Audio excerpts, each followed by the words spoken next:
I don't think Rajiv Malhotra needs any introduction here, but still I will say a few words about his book, Being Different. We had a very interesting session today in Sakar, in Pondicherry, with many questions and many comments. This is the book, and the book is there available for everyone who is in this session. And it is very provocative, very interesting. It reverses the whole view on our interaction with the East-West relations, and we can already, I thought it will be the beginning of studying the West from the Eastern point of view, which is also very valid and very needed in this time. So we should also say that Rajiv has contributed a good amount of money for the purchase of land in Auroville. So he's had a long association. And we did the women's project. When what's it? Bhavna? No, Bhavna Beach. The women's But he presented about $1 million to the land purchase in Auroville at the time. Infinity Foundation had long association. I'm not mentioning even that because he founded many projects, and myself and many other researchers who are doing research. So it is his major thing. Now it is he becomes a philosopher, and it's quite interesting to see him in this new role. Well, thank you for the introduction. Thank you for being here. Actually, I was originally a philosopher who decided to become a scientist, so I can understand philosophy from a scientist's point of view. And then physics led me to computer science. Then I got into the industry. Then I became a corporate guy. You know how one thing leads to the next, you don't know where you end up. Then I became a businessman. Then I suddenly realized, oops, I better get back to where I was. So that's when I left everything in '94 and started foundation, started doing my own sadhana and my own research. And yeah, so this, I'll skip everything else, but just come to the point on this book. This book is the outgrowth, the byproduct of another book, which is called The U-Turn Theory. The U-Turn? Yeah, I will explain it. I will explain it. And that book will come out next. The U-Turn Theory is a study of I lived in the US for 40 years, so I've been part of many stages of the Indian spiritual experience entering the US, the New Age movement and the gurus, and then gurus have scandals, and then gurus are no good, and then something else comes in, and that whole, all the different stages I've experienced. So I was interested in understanding why it is that I wanted to understand the Western journey into Indian spiritual traditions, and it was very quick to point. It was very easy to understand that the Western experience of Indian traditions keeps shifting over time. People enter, then they change their view, they go on to some other view. Some of them go back, and some of them, when they go back to their previous tradition, they are changed, they are transformed. They don't go back returning where they started.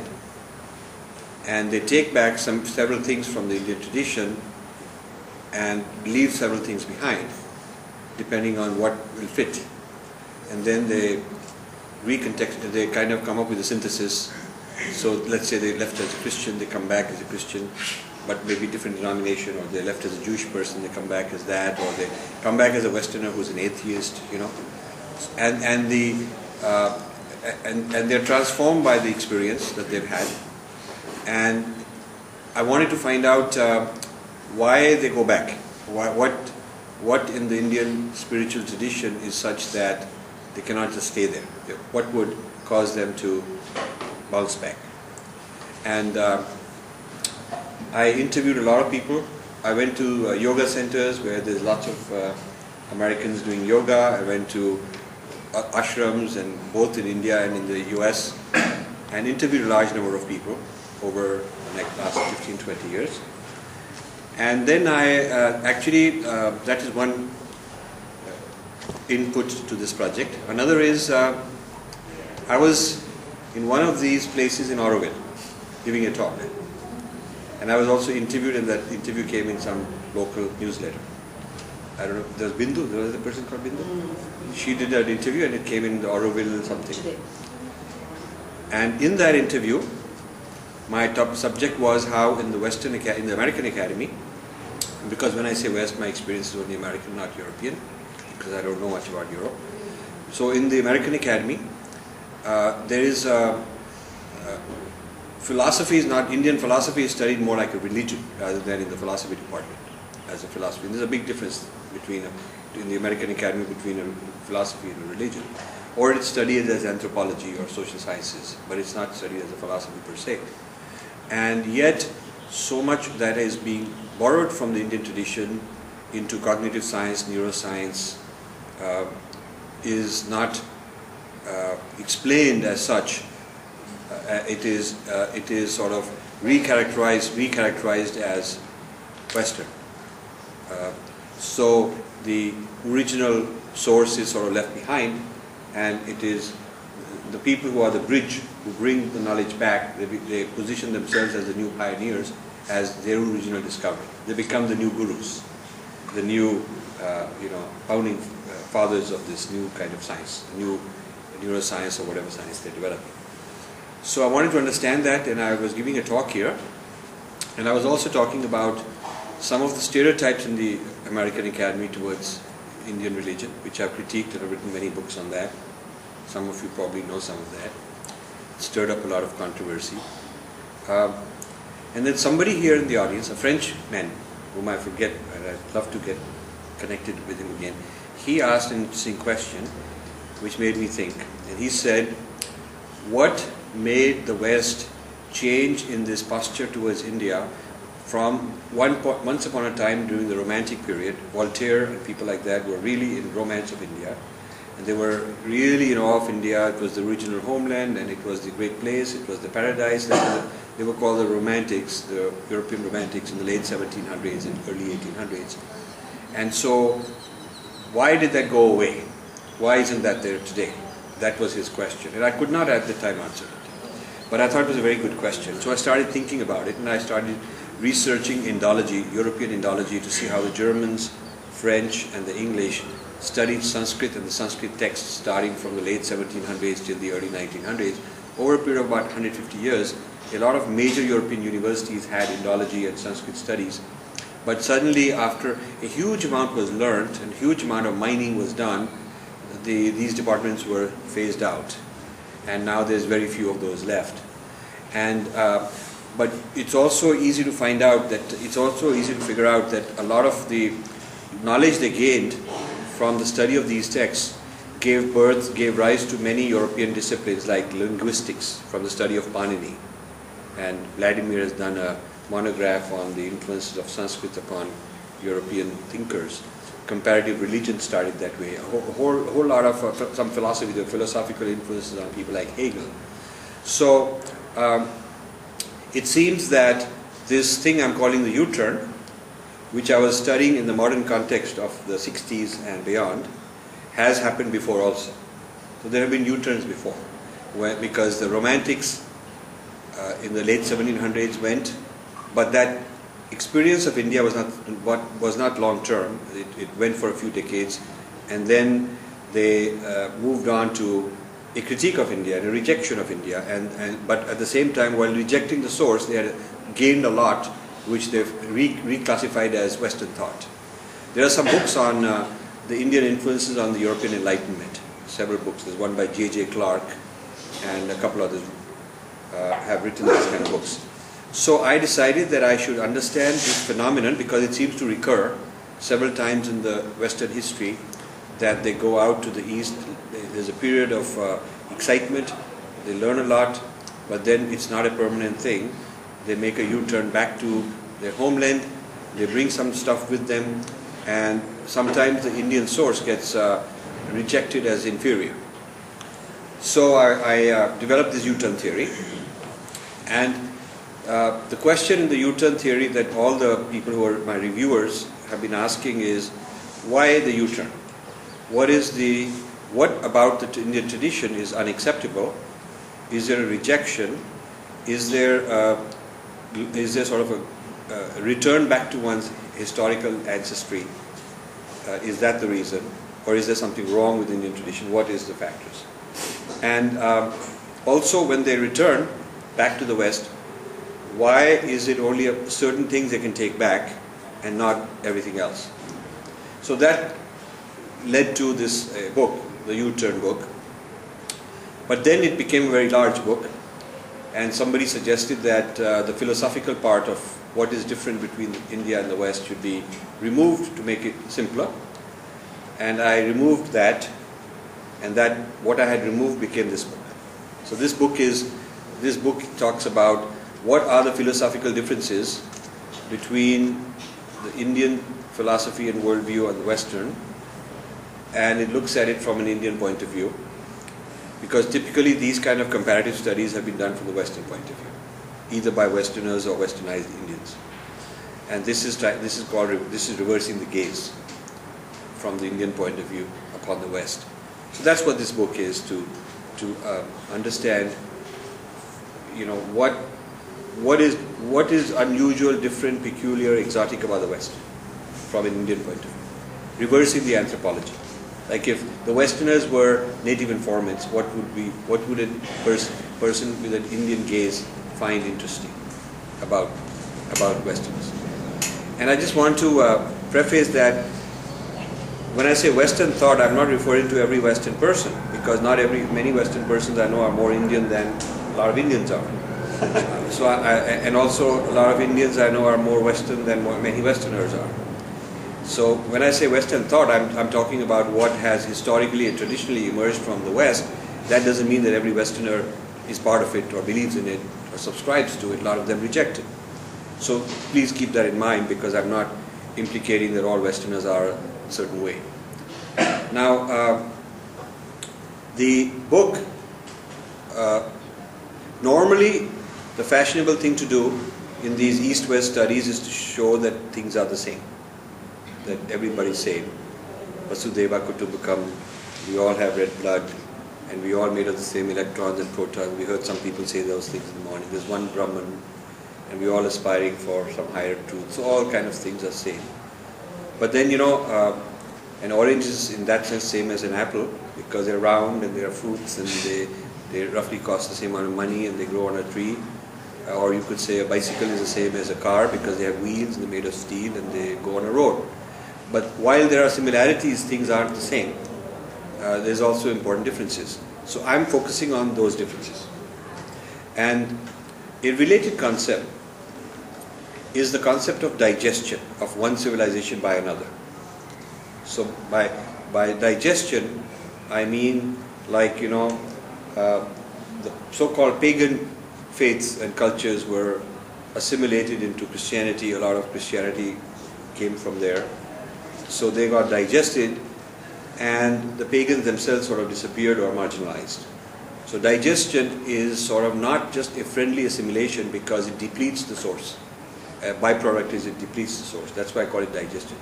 And the example I give is when a tiger digests a deer, there's no more deer left. There's a stronger tiger. And the deer keeps getting broken into smaller parts, starting with the teeth, broken into smaller parts. And as it goes through the digestive tract, it keeps getting broken into smaller and smaller bits. And even one copy of the deer DNA cannot survive in the tiger's body, because it would be toxic. If the tiger's cells are only tiger DNA, there isn't any copy of deer DNA. It would be a foreign object, it would be toxic, and the tiger cannot accept that. So the tiger has to break it down, even molecules, even a DNA molecule has to be broken into parts, into little smaller parts, atoms, and then it has to be reassembled in the bloodstream, and so various places it has to be reassembled back into tiger DNA and put in different places, so the tiger becomes stronger.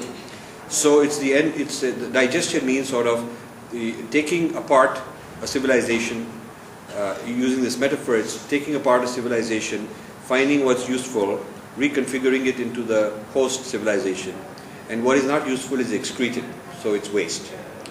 Or at the level of the teeth, it's not taken in the first place. So some parts are left out of the digestion, either way. And so if you look at the history of civilizations, a lot of civilizations have been digested by others. It's not just the West doing it. It's Greece digested a lot of Egyptian civilization, and a lot of Greek thought came from Egypt. And then Greece got digested by the Roman Europeans, so got into the West and so on. So this idea of digestion has relevance here because when I'm looking for difference, between the Indian and the Western civilization, I'm looking especially for the non-digestible difference. I'm looking for, because I want to find out why the people U-turn, so I must find out what is it that they cannot digest. Because if they could digest it, they would digest it. So for instance, if becoming vegetarian is digestible, because Westerners can become vegetarian, so one can just digest it. But there may be certain things that they cannot digest, and I want to find out what they are. And that may be the cause of U-turns, perhaps, because there's something one cannot digest. So one rejects that part of it and goes back to one's source. And I came up with 4 or 5 major points of non-digestible difference, and those are the chapters of the book. So each chapter is an item of non-digestibility. Yeah, that's what this book is for. So I will go through these briefly, and then we'll have question answers. The implication of this is that if we understand where these boundaries are, as to how far the Westerner can go into the East, and then say I won't go any further, I want to understand why. What will happen if they go further? And a good tip came from T.S. Eliot's experience of Sanskrit texts, because he's very honest, and so he's not sort of hiding his U-turn. He's very honest. And T.S. Eliot was at Harvard and studying Sanskrit and reading many Sanskrit texts. And in his notes on Sanskrit, Upanishads and Gita, various texts, he translates some of those in the margin into English. And those are exact words that are found in the 4 quartets and the Wasteland and some of his most important poetry. There's a scholar in Princeton called Cleo Kearns, who I worked with. She did her PhD dissertation on T.S. Eliot and Indic traditions, and there's a book published by Cambridge University Press on that very point. And she went and researched all these original sources, which are not commonly known about T.S. Eliot, as to the extent to which his poetry was basically translations of Sanskrit texts. Now, he goes through this phase, and then he writes something very interesting. He says that this is so profound, the Indian thought that is contained in the Sanskrit text is so profound that, to use his words, it makes the Western philosophers look like schoolboys. That's his description of how different the thought is. And then he actually contemplates, at one point in time, he contemplates moving to India and just going all the way and just becoming part of this Sanskrit, Vedic kind of thinking, stop being who he is and turn himself over into this new discovered civilization. And then he reflects that before I can do that, I have to understand that the price of doing that will be I'll no longer be an Englishman. I'll no longer be an American. I'll have to cut off from my peers. I'll have to dislocate myself from my sense of history and who I am. And then he has to decide whether it's worth it, whether he can manage to do that or not, and he changes his mind and decides that I'll stay put and think of myself as a Westerner. Then he baptizes as a middle-aged man, which is very unusual. It's almost like he now has to cleanse himself of all these things that might have entered him, all these influences that might have entered him, because he's neither here nor there. He feels like he's not properly, purely Western, and he's not given that up either and become an Indian per se in his mindset. So he's kind of like a mixture of both. And now to recover and get back to being, who he is, he gets a public baptism in Boston. So it's not only an unusual thing to be baptized at that age, but to a very public display, ceremonial kind of, I'm being baptized, to sort of tell the world now I've gone back to my Christian roots. And then he continues, he says he can continue studying Sanskrit and enjoy it as the other. He's no longer at risk that it will kind of pull him in like it was. So he's built a shield around his baptism, and a public identity gives him a sense of security, that now I'm safe from this awesome thing that might just pull me in. You see? So that's a very interesting smoking gun for me in my research, because he's so open about it. Another interesting person is Jung. Jung, in the 1930s, he used to teach summer institutes in Zurich on Kundalini Yoga, Patanjali Yoga, Tantra, chakras, these kind of things. And he used these terms. He was not pretending that it's something original. He was using these terms. But then his demarcation was determined by the fact how far he could go and what else he had to reject, was determined by the fact that he was reimagining Christianity. He was trying to take the biblical story and reinterpret it using these Indian ideas that he had learned. So this got him into trouble and arguments with many bishops. Many of the church people did not think that this reinterpretation was a valid one. And so he was, on the one hand, having many arguments with the church people. And then, on the other hand, he was experimenting with these Indian traditions and using them, teaching them, and using them to reinterpret Christianity. So he concludes that he's willing to accept up to 5 chakras, but the 6th and 7th, where there is unity consciousness, transcendence, and loss of individuality, he's not able to fit into the biblical story, and he rejects it. So he says that 6th and 7th chakra claims by yogis is some sort of pathology. There's something wrong with them. Maybe there's some weirdness or some, but it's not authentic. It cannot be scientifically validated. He never had those experiences, and he doesn't recommend to Westerners to experiment with that. And he says that if you go beyond a certain level of yoga, it's dangerous for Westerners, because you do not know what may hit you if you were to go into that uncharted territory. So his place of U-turn is very clearly defined. It's it's what will fit into Christianity as reimagined by him, and the rest that he could not utilize is non-digestible. So that is his non-digestibility criteria. So I looked at all sorts of things, and I'm going to write, I've got a plan to write 6 more volumes on the U-turn theory. The next one will be the theoretical framework, and then different domains of knowledge that are U-turning, where what is being digested and what is not digestible. I'm trying to identify that is left out, and then I want to have a tension between what is left out and what is taken, and whether that boundary is a real genuine boundary, whether it's authentic, or whether what is left out really belongs also, and why, and what would happen if what is left out is also put back in. Yeah? One of the domains of knowledge that I will have a book on is Ken Wilber, which may interest some of you. I'm doing a volume on Ken Wilber's appropriations of Sri Aurobindo, Kashmir Shaivism, Buddhism, and then the claim that he's exceeded it, superseded it, and rejected parts of it because it wasn't good enough, and he's gone beyond it. So I'm doing a whole critique of that, and I will have a book ready on that also. Excuse me? Yeah? Nothing. Okay, sorry. Yeah. So the 4 areas of difference I'm going to describe now, having given you sort of a background as to what I'm trying to achieve with it.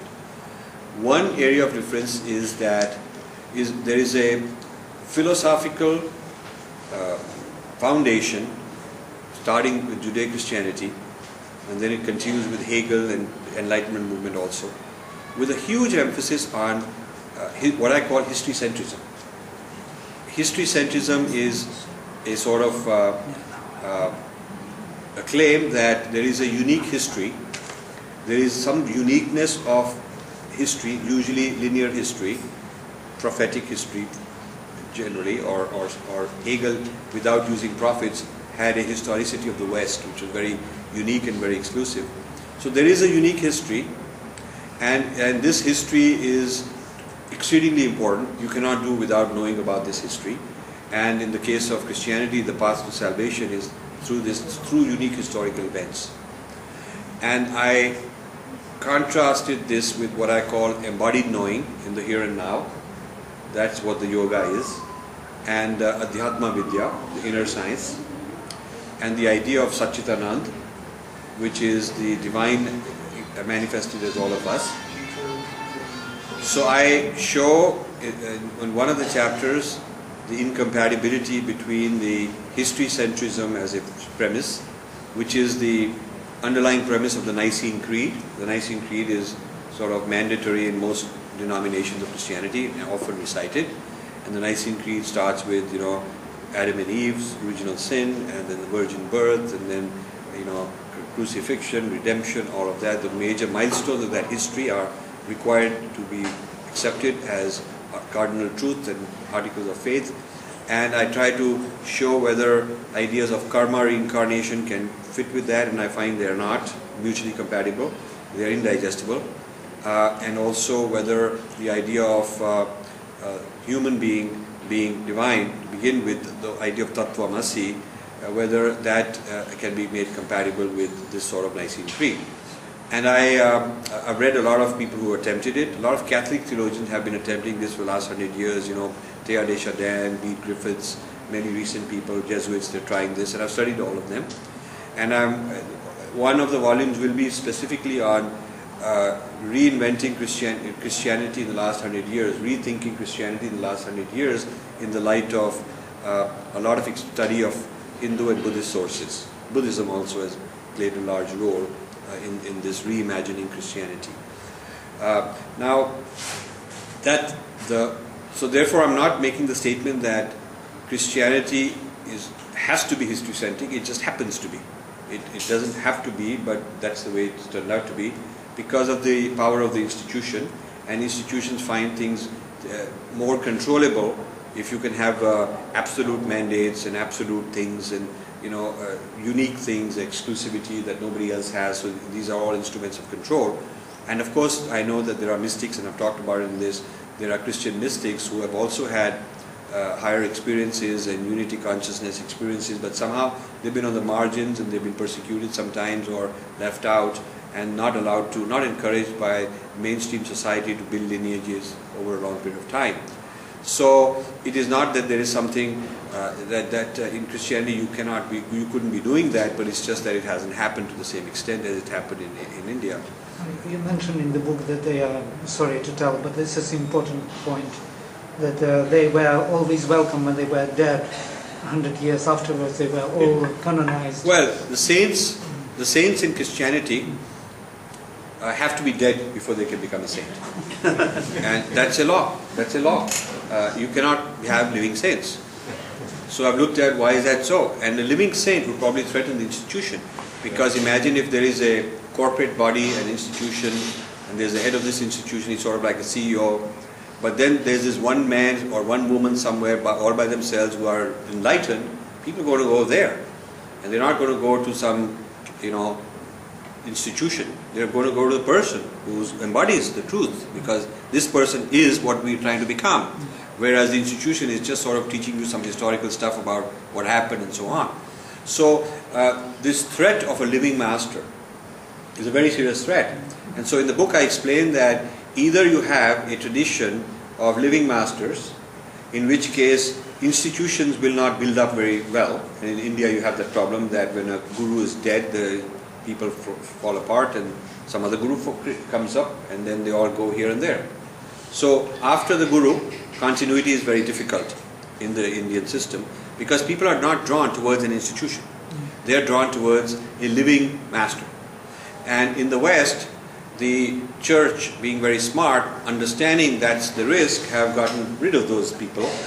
And then when the guy is dead, you can declare them, canonize them, and now a dead guy doesn't talk back. You can fabricate whatever history you want, and the person is your property. You can put up a statue, and you can do fundraising in their name, and you can have their what are those things called, their articles, Relics. relics. You can have relics, and that's your property. You can have a museum. You can put a ticket there. You can whatever. You can do all kinds of things, because now the dead saint is good property. The living saint is a big nuisance and a big pain, a big threat. So I've given all the reasons why one civilization went towards embodied knowing, living saint, living enlightened beings, Adhyatma Vidya evolving over generations and generations, so different rishis, different yogis experimenting, teaching others, and they experimenting further, like a laboratory of an inner experience. And the other civilization, not because there's something wrong with those people there, but because this institution is so powerful and considers that sort of thing to be a threat, so it has done away with it and later on turned them into products. So it's like the institution digesting a dead saint and turning them into some kind of an artifact, an ornament that has power, that gives them more power. That's what has happened. So the first point of contrast in this book is between the ethos of history centrism and the ethos of embodied knowing, or Adhyatma Vidya, or Satchitanand. And this is very important because those of you who are in Europe might not suffer this as much, but in the US I found that it's very difficult to get people out of that historical identity, also known as American exceptionalism. American exceptionalism is a term that we are somehow exceptional people, and from the founding fathers and from our European origins and back to Rome and back to Jerusalem, all of that, and it's taught, and all our kids, my kids are raised there, born and raised there, so they're taught this from childhood. And so this sense of history, this grand narrative of history is very large and very powerful in the US. And so this history centrism has the quality of exclusivity, because history tends to be inviolable. So if you're claiming something that doesn't fit, if it fits, I can digest it. If it doesn't fit, then it's a cause for a clash. There's something wrong. Good example between history centrism and versus another history centrism is the clash of Christianity and Islam. So you want to, this is not, you can say that they all believe in one God and they all have common stuff and all that, but the point is, why are they still clashing? And that's because the mandatory core requirement of one violates the core requirements of the other. Example, the status of Jesus is different and irreconcilable between the two. Jesus has to be Son of God in Christianity. He cannot just be a wise guy, a prophet, a yogi, or a rishi, because none of those will redeem the original sin. Original sin is because of what Adam and Eve do, and the curse is that all future progeny of Adam and Eve will be born sinners and eternally damned. So the condition is so huge and so infinite that no amount of tapas by an ordinary human being is going to remedy that. You cannot solve such a huge problem, which is sort of part of the mankind's DNA because of what Adam and Eve did, and so you cannot just fix it. So when God wants to solve the problem, because He feels sorry for man, there has to be a very massive event, one-time big event, one unique event, and He has to have His Son take incarnation, and then through His sacrifice, which is a substitution for humanity's sacrifice. This is called substitutional atonement. That's the technical name in the Bible. So Jesus' sacrifice is a substitutional atonement for other people. They don't need to sacrifice because He already did. And to avail of this value of Jesus' sacrifice, you have to believe in the historical event. So that the historical event becomes mandatory if you want to get saved. And if you do not believe in that on your own, you cannot get saved. Now the virgin birth is necessary, because if Jesus had been born of a human father and human mother, then He would be progeny of Adam and Eve, and He too would be born a sinner. So the only way He can be exempt from that condition of being born a sinner is if He's not progeny of Adam and Eve, and that means there has to be virgin birth, because that virgin birth means He's not progeny of Adam and Eve. Yeah? So on the other hand, in Islam, they respect Jesus Jesus is one of the greatest prophets, and Jesus is to be respected a lot in Islam. Quran says that. But Jesus cannot be considered Son of God. He has to be a prophet. He's downgraded from Son of God to being a prophet. There is no Son of God. God has never incarnated in Islam. Never incarnated. So you ask, why is that so? Can't we just talk those very nice, wonderful Islamic people in the interfaith dialogue? Hey, listen, just take him as Son of God and we are in harmony. The point is, it will invalidate the entire Islam, because a mortal human prophet, which is what they consider, Muslims consider Muhammad to be, a regular human-born prophet cannot override the message of the Son of God. Son of God is a unique, much higher stature, God Himself, and what He has said cannot be updated, cannot be corrected, cannot be superseded by a human mortal prophet. So for the Quran to sort of be a successor to the Bible, it has to, there are two choices. One, they could have said that God had a second son, so the second son supersedes the first son, but that wouldn't work, because it would violate the biblical thing that there is one son and whatnot. So they chose the other method, which also violates the Bible's view, and that is to bring Jesus down from Son of God to being a prophet, and now you have a prophet being replaced by a newer prophet. So for Islam to work, the core condition of Christianity has to be violated, that He's Son of God. And for Christianity to work, you cannot accept that He's just a prophet. So you can sit there and they keep arguing, but this is a logical problem, that the validity of one as defined will negate the other as defined. And this is true in both directions. So it's not a simple matter. This is all because of history centrism. This is because both are history centric. And if they were to not be history centric and talk about let's have love and let's be all one and all that, and there's one God, we have different ways of praying, many paths leading to one family. If it were just that, which means all the history centrism is not being talked about, then of course you would not have these clashes. So a whole lot of the interfaith dialogue about oneness and harmony, you will notice very carefully in those conversations, they skip the history centrism, whereas the history centrism is the very DNA which keeps that faith together. And the history centrism is absolutely necessary when they're preaching in the house of worship. And so this interfaith is a bit of a facade, because the real problem area is not really comfortable to talk about. So this is an example of a non-digestible difference, because the history, if people in dharmic traditions were to accept the Nicene Creed or the historical uniqueness of Christ, that results in negating all the avatars. That results in refuting basic premises of dharma traditions. And on the other hand, for the Christian to accept that there can be in any number of enlightened beings, and there is no limit to how many avatars there can be, means that rather than the essence being sinner and damned, the essence is Satchitanand. So what is the nature of the self is not reconcilable, because the ultimate self as a sinner and the ultimate self as Satchitanand are irreconcilable differences. I get visits from evangelists in my town. I live in Princeton, and so there's a local training ground, and before they send them off to places like India, they want to give them experience in the neighborhood. So they have to all go to the neighborhood, knock at doors and get experienced, and then when they're trained sufficiently, then they're sent off somewhere. So I recognize them because they're all extremely well groomed, they're very nicely dressed, and they're young people. There's usually 3 or 4 of them. So I can tell that that's who they are. When they ring the doorbell, I invite them, and offer them tea and talk to them very nicely and pretend like I'm this, guy who doesn't know anything, So they feel nicely welcome. And then they sit down and they small talk, they say small talk sort of things, curious little things.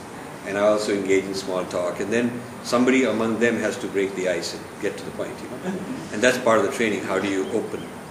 So somebody then typically says something like, "Have you heard the good news?"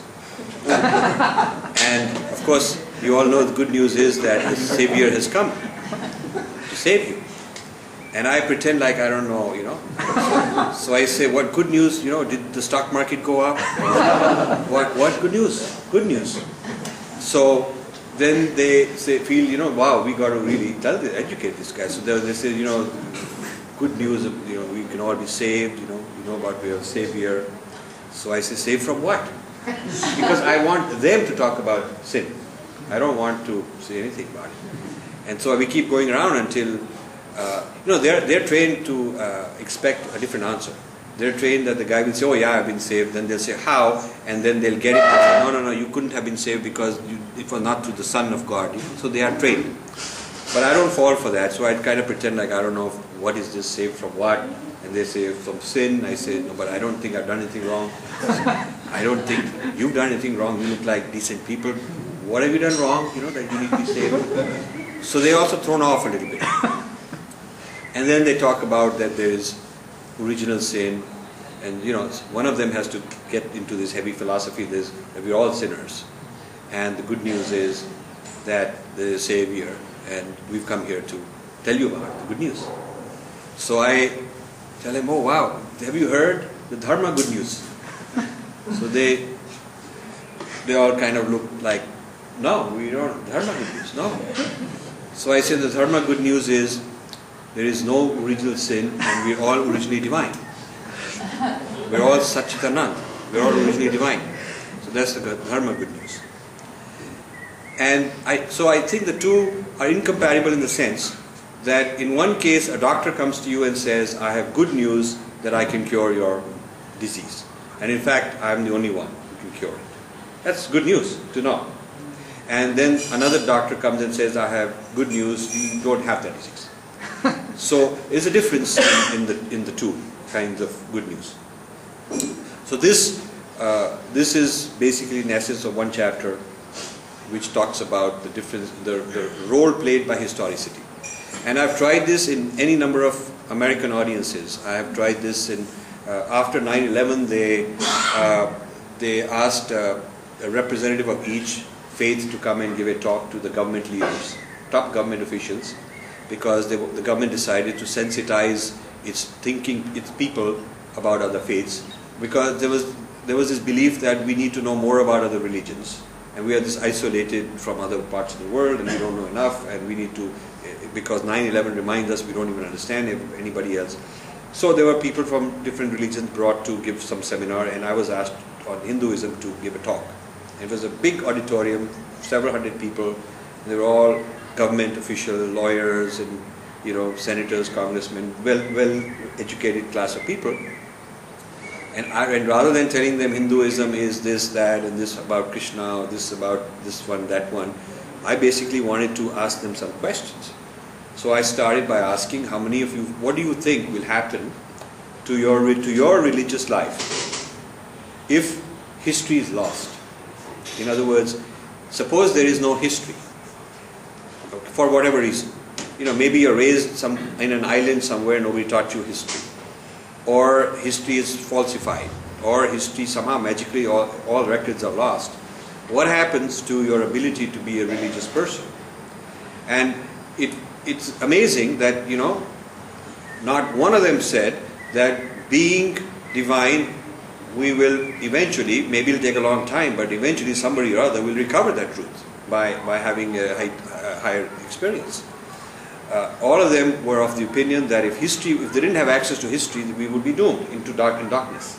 We would be doomed because God and man have an infinite gap, and this gap is not something that the ordinary person and a human being has the potential to bridge upward. This gap is only bridged when God chooses to send a messenger who tells us this good news or gives us God's edicts or commandments.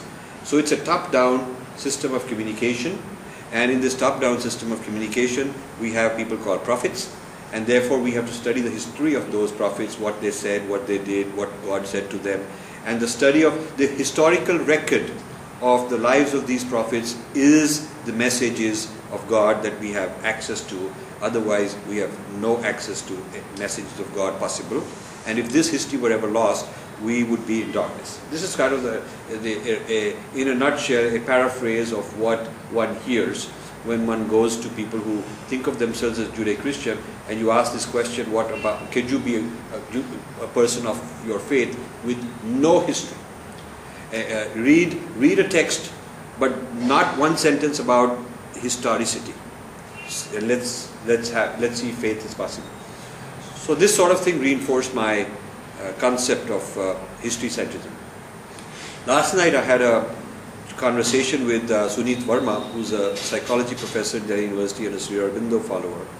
And the question I posed is, how is the historicity of Sri Aurobindo different from what I've called history centrism? And he gave a wonderful answer. I think you should know that. He said that certainly Sri Aurobindo brought us access to a new level of consciousness. There's a historical event which brought us access to a new level of consciousness. But since this level of consciousness is now universally available, it is available to those who do not know anything about Sri Aurobindo. You do not have to know the historicity of Sri Aurobindo. You do not have to say, I am doing this through Sri Aurobindo. You have access to this consciousness. Whether if you do the right yoga, you have access to this level of consciousness without having to subscribe to any unique historical event per se. It's sort of like Newton discovers laws of physics, laws of gravitation. So I can utilize them, and they work for me. I don't have to believe in it. I don't need the historicity of Newton's life.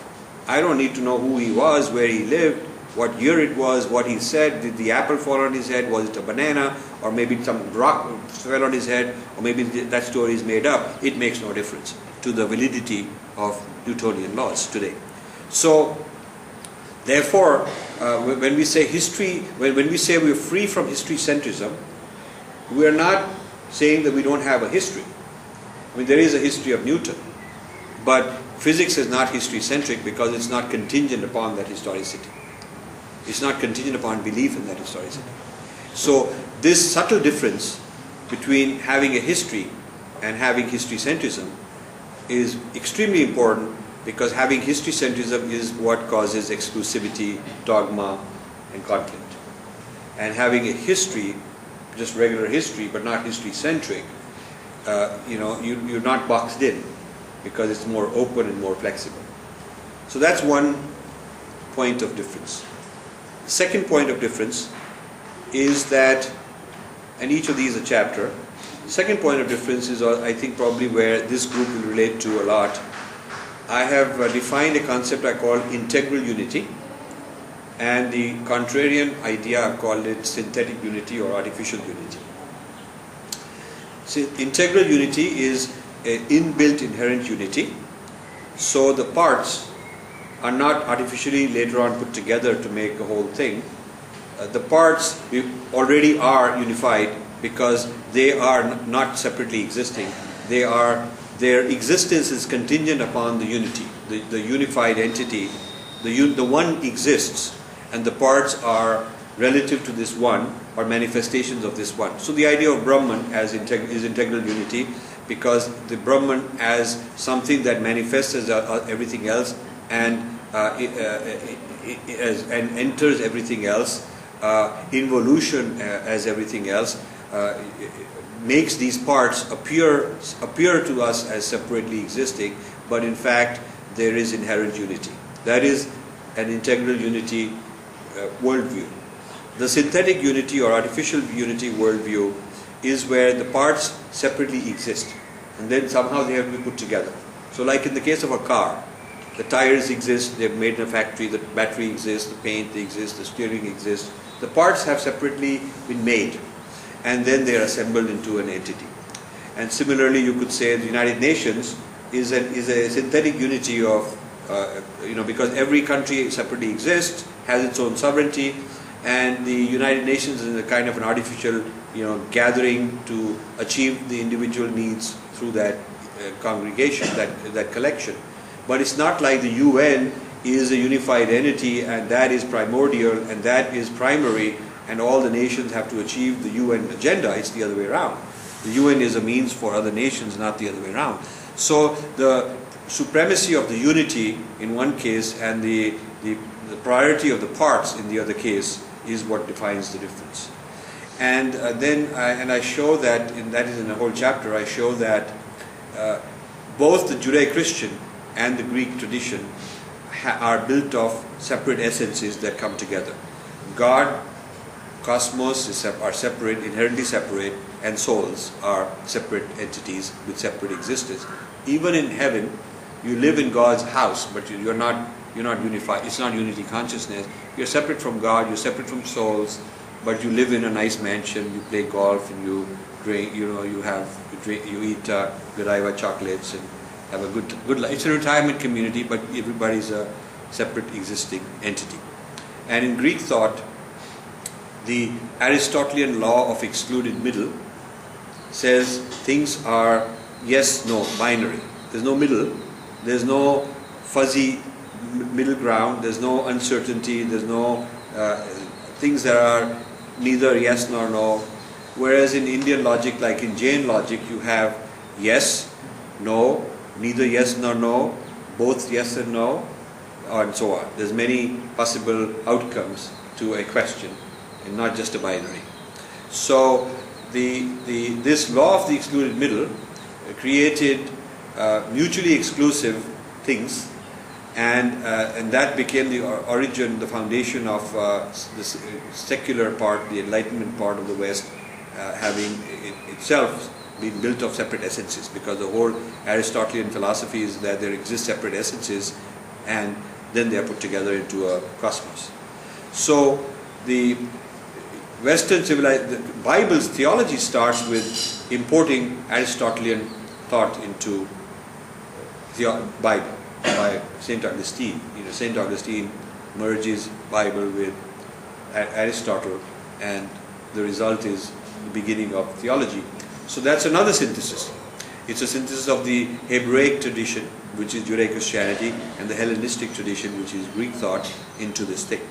And there are many fusions attempted. Hegel attempts another one, and so I show in one of the chapters a series of things that are the historical milestones and landmarks of the West, which produce an entity which is held together philosophically and in terms of the worldview, held together very artificially.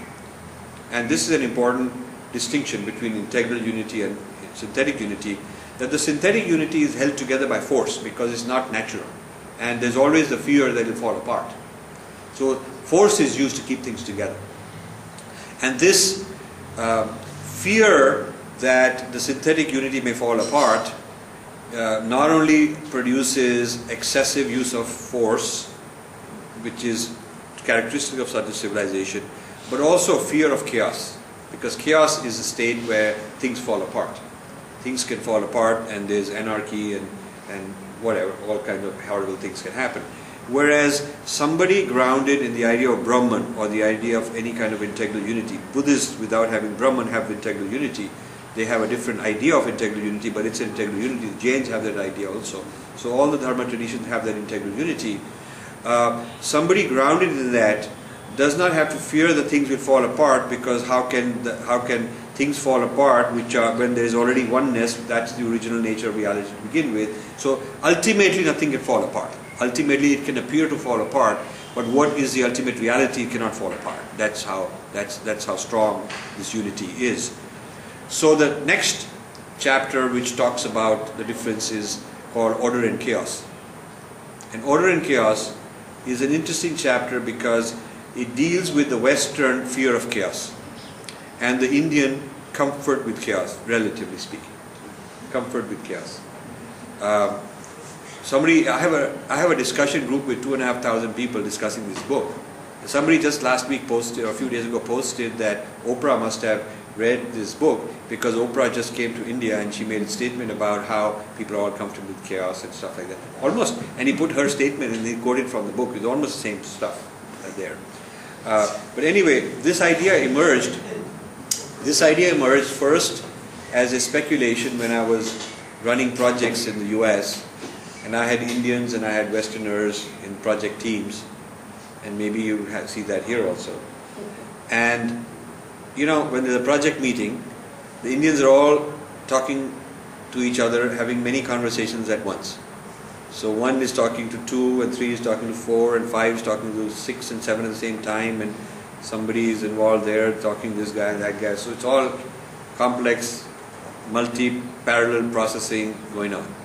And the Westerners are very concerned about that, very upset about that, some of them. And they like linear, one person talk, one person resolve, make a decision, number 1, put it down, item 1, then item 2, like that. So I didn't realize this until I came up with this experience many times, that a project meeting would finish and all the Indians would go off and do it. They're very comfortable, they know what to do, they know it. Because they've filtered out all the different things were said and made them fit in their own mind about what has to be done. But always some of the Westerners would come to me later on and say, I am thoroughly confused, I have no idea what happened. I couldn't make sense of what was going on. So I would then have to have a second meeting for their benefit and put it down in a certain way. So then I learned that to bring harmony, I should have 2 meetings. I should have a free-for-all meeting, let them all talk, brainstorm, blah, blah, blah. And then I have to be the bridge who have to take notes in a certain way. And before the meeting's over, I have to make sure that we put it in a linear, sequential, chronological fashion, and then everybody knows, everybody's happy. So I started doing this. And, They have 2 forms, brainstorming first, yes. and then to order it. Yes. So first is what the Westerners would be, I would say, okay, this is the chaos section. So just let it be, don't worry. And then we'll order it.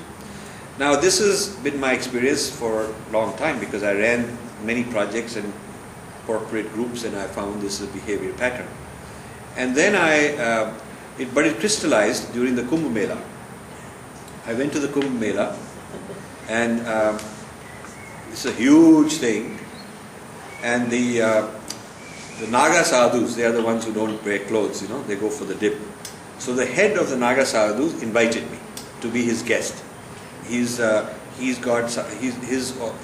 umbrella thing is called Juna Akhada, and they have several lakhs, which means several 100,000 Naga sadhus in that thing. And they're all chaotic by Western standards. They live in little groups, they do all weird things, they all defy norms, that's their way. And they are the prestigious, privileged people who get the first honor of dip. That's the society looks up to such people. So the head of that invited me, and this was an amazing experience. I actually have a film because I took the little flip cam and I filmed a lot of stuff. And I haven't put it up on YouTube yet. I need time to edit it. But it was an awesome experience, and I took a dip with these Naga sadhus. I stayed with their camp and all that. Quite an experience. So after this is over, I was saying my goodbyes and thanking the head of this, the head person for his hospitality, and my taxi was waiting. I was all packed and we were sitting in the taxi. I just went there to give my thank you. And there was an American TV crew interviewing him from ABC News. There's a show on Sundays called Sunday Morning. It's a very popular ABC show. And they were doing a documentary on Kumbh Mela. So, since this head guy was being interviewed, he said to them, why don't you also interview Rajiv? Maybe he'll have something interesting to say. So, because they were interviewing, they wanted to know, they had questions, and he was doing his best to answer them. I could tell that he was being very polite and nice because they're asking these questions, and so he felt that maybe I'll help out. So these guys came to me and said, do you have 5 minutes? We just need 5 minutes of your time. And they had a very organized, a huge team, and they had the satellite dish and a big van and a very big scale operation. So this 5 minutes turned into 3 hours because of the discussion we had. And when the final event was broadcast, most of it was my discussion actually in the event. Of course, I wish they'd give me the raw footage because so many interesting things came out, but they have a policy against giving raw footage. What you view is what you get. So their question was one question, and that took all this discussion for a long time. The one question was, we've been here for a month, and we've been going around asking everybody the same question, and that is, how do we explain to the Americans what is the meaning of all this chaos? That was the question. So could you please answer that, they asked me. So what I told them is this. I said, the American mind is simple. This is very complex. American mind is linear. This is parallel. American cognitive system can handle a certain amount of things hitting you at a time, and you can keep track of it. And this is cognitive overload. This is like you've been hit with so much that you don't know what's going on, so your system crashes. So it's like your cognitive system has a system crash, and that crashing of your cognitive system, which means loss of order, loss of control, because your ego wants control, orderly things. And the loss of that is what you guys have termed chaos. So the chaos is in you. It's not out there. The chaos is in you. The threshold of what you can handle has been exceeded in this huge display of complexity. And since you cannot fathom it and put it into your orderly categories of thinking, it defies all kinds of things that you're used to expecting. Everything is uncertain, there's unpredictability, there's all kinds of things mixed up. And so you do not know how to, you cannot make it orderly, so you cannot see any sense in it. And therefore, to protect your own orderly mind, you call it, hey, that's chaos. So that's your way of dealing with it and protecting yourself from this thing. Whereas if you go out and ask and you look at, just watch, one guy is walking, doing something, another guy is just taking a bath, another guy is eating and going that way. And no individual is feeling chaotic. Every individual is just going about doing something, but you are trying to assimilate and make sense of this whole thing, and it doesn't fit the paradigms and the framework that you have been programmed with, your templates, so it cannot contain all this complexity. So this is basically chaos of your system and not chaos that's out there. So they were very fascinated by that. They were quite fascinated by understanding this. And then we went into American history, and I told them all about how when the Europeans came, they considered the Native Americans to be chaotic and living in wilderness, and therefore they had to be civilized, and therefore they made these very civilized, orderly settlements, and they tried to make the Native Americans comply to that and superimpose their ideas of order, and ended up genociding them. Actually, the Native American genocide was a clash between order and chaos. So they probably cut that. Huh? They cut that out. They cut that out. Absolutely they couldn't handle it. I wanted that footage so badly because this guy was very smart in interviewing me.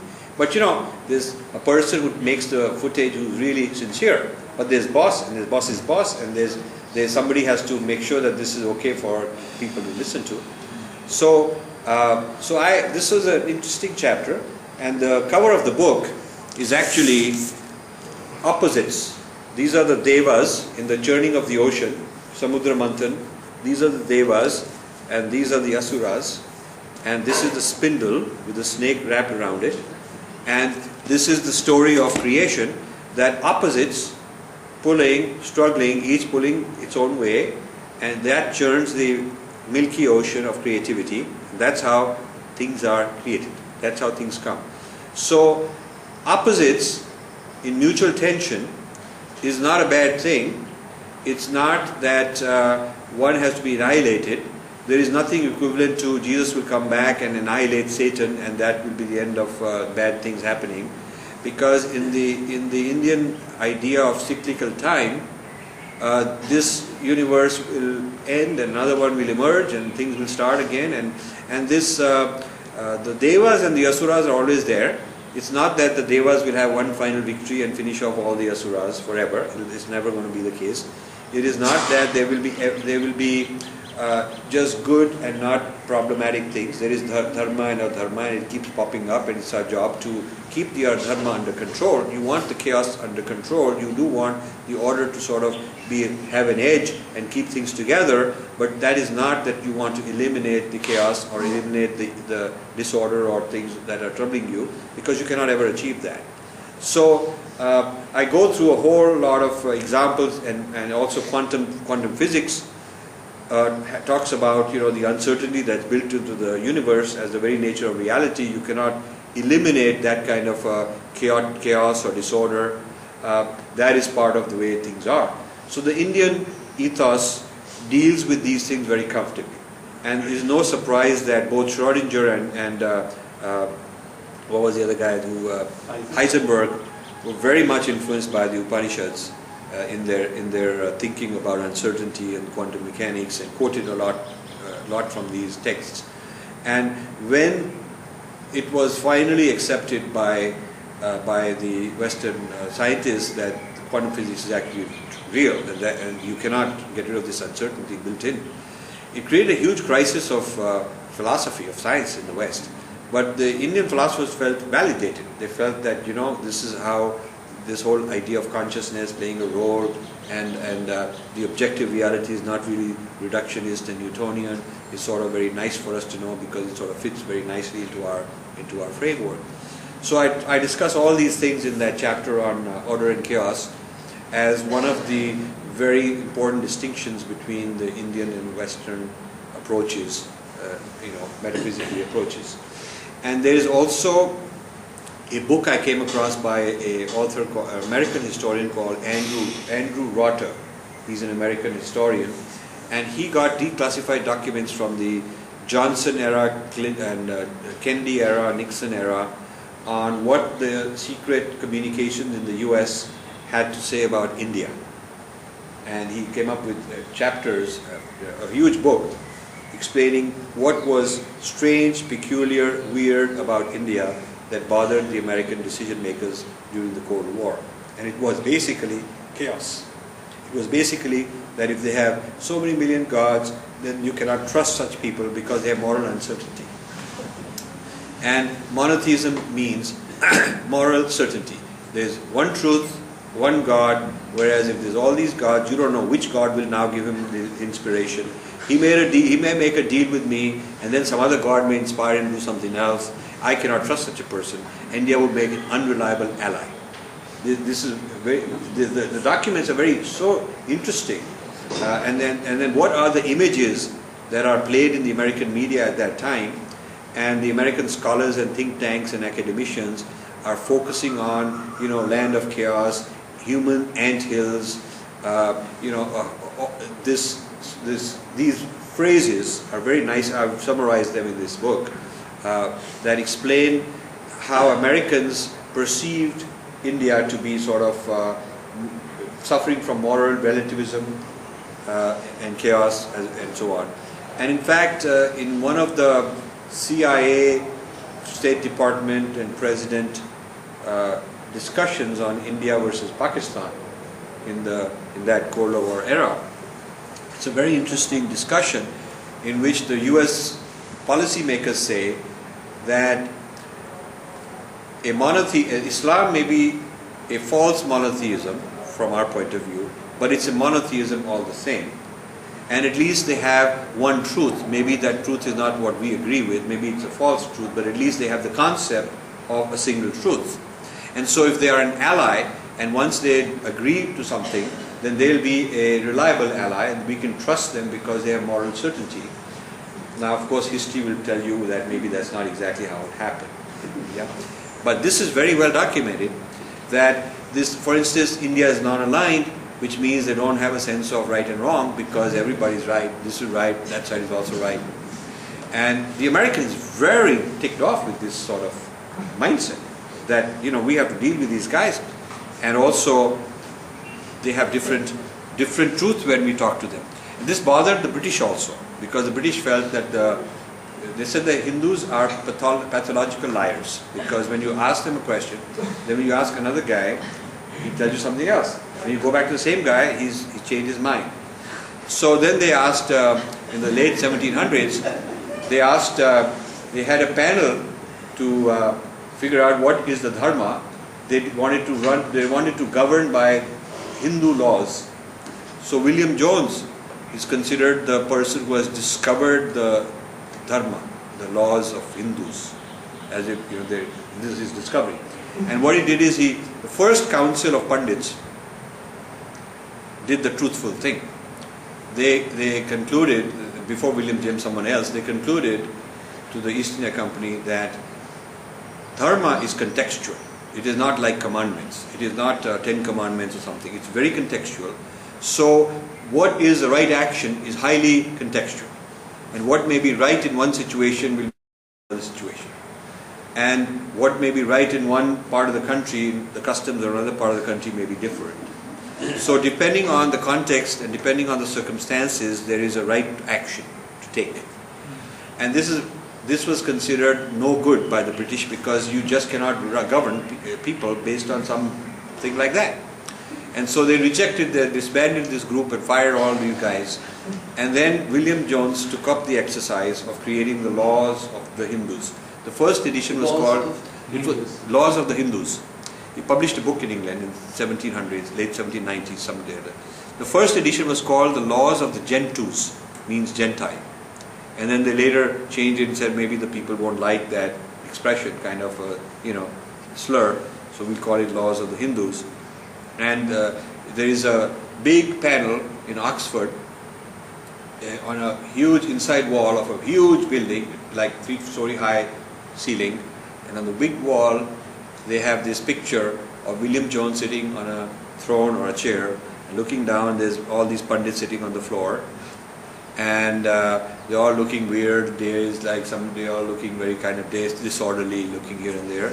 And he's sitting in a very orderly way with a pen, like that.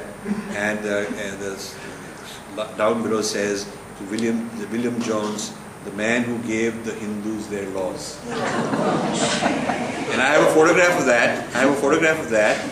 It took me a year to get that picture, because when I went in for the tour, sometimes you like something so much you want that picture.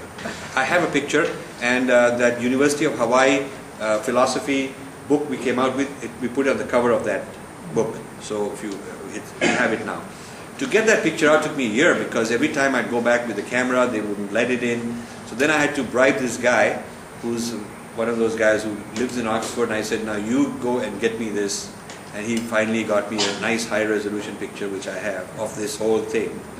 So this idea of bringing order has meant distortion, because to take something which is not, it doesn't fit the Western grids, you force it to fit, it distorts it. And that's how the caste system, because the jati and varna, it was not like what we now have as a caste system. And the Indian government basically accepted the caste system as constructed by the British. But the British came up with a single dimensional hierarchy in which all the jatis, all the communities, there were several thousand of them, had to be put in a single hierarchy. So they made a judgment based on their evaluation of how well off this group was and what their affluence, or what, according to their criteria, where they would fit. And they made these castes. And then they conducted census after census from 1881. Every 10 years they conducted a census till 1931. And Lord Risley was the Lord in charge of that. And he was very clearly a racist. I mean, he was very clearly into this idea that Darwin's evolution should be applied to civilizations. Some civilizations are more evolved than others, and we, the West, are more evolved, and we are here colonizing them to evolve them. And part of the evolutionary process is to take down one level further and look at all their castes, all their communities, and see who's more evolved and who's less evolved. So in his report, census report, he writes about how some of these guys are less evolved, these guys are more evolved, that sort of thing. So the idea being, anything that didn't fit, anything that was too bizarre, would be sort of put down. And there was something called the Criminal Tribes Act. I don't know if you know that, but a lot of tribes, I think about 80 some tribes, were declared criminal because they were just too bizarre. They were like the Naga Sadhus kind of people. They were just too chaotic. And so they were declared criminal, and it was considered lawful to kill anyone at sight. From newborn baby who's two days old, because he's born in that tribe by birth, he's condemned to be a criminal. And the word thug, thugs were a jati who were subverting the British attempts to deforest, because they lived in the forest. There was a jati who thrived on the forest life, And so they would blow up this and kill that guy, and when they would find a big British guy, they would do something to undermine the British project to deforest. And so they were part of the criminal tribes. And there were all these books written about how thugs have supernatural powers, and some of them are 20 feet tall, and all kinds of documents were produced to demonize them, and to such an extent that the word entered the English language as being synonymous for criminal, and now even everybody accepts it, Indians accept it, and the thugs got it genocide, it finished off. So this is the whole order marching as the march of civilization, the whole Hegelian idea, and order taking over what the West has thought of as chaos. And this is the fourth chapter. And since time is running out, I'll do the fifth very quickly. The fifth chapter is basically that Sanskrit contains words that are non-translatable. Several words that are so profound that there's no English word for it. And so my suggestion is that you got to introduce that Sanskrit word into the English language rather than trying to replace it with an English substitute. You got to make it a loan word into the English language, loan it into the English language. Like the word yoga already is not translated because it cannot be exercise, it cannot be gymnastics, it cannot be prayer. It's yoga is yoga. So there's many other words like that, and the fact that they are non-translatable also shows that there's something different about the civilization which is built on those terms, on those categories, because they do not correspond one-to-one with Western terms and Western categories. So the non-translatability of Sanskrit is also evidence of difference that cannot be digested. And preserving these non-translatable terms is a very important thing to preserving that diversity. So the book's thesis is we're being digested into the West unless we are being different in the sense of the book. In other words, unless we define a civilization, the foundation of civilization based on those distinct qualities that are non-digestible, like the ones I mentioned. No single absolute historical event, but many events, and human ability to transcend and achieve higher states of consciousness without recourse to any belief in history. Integral unity as opposed to artificial or synthetic unity. It's a very big difference. Comfort with chaos, or what is considered chaos to the West, is normal, and there's no fear that this synthetic unity will fall apart in chaos. So we can be relaxed about it because nothing can go wrong. That sort of thing, comfort, and then the non-translatability of Sanskrit words, certain Sanskrit words. These taken together comprise my thesis on what is truly distinct and different, and preserving these differences prevents being digested. So that is my thesis. Thank you very much.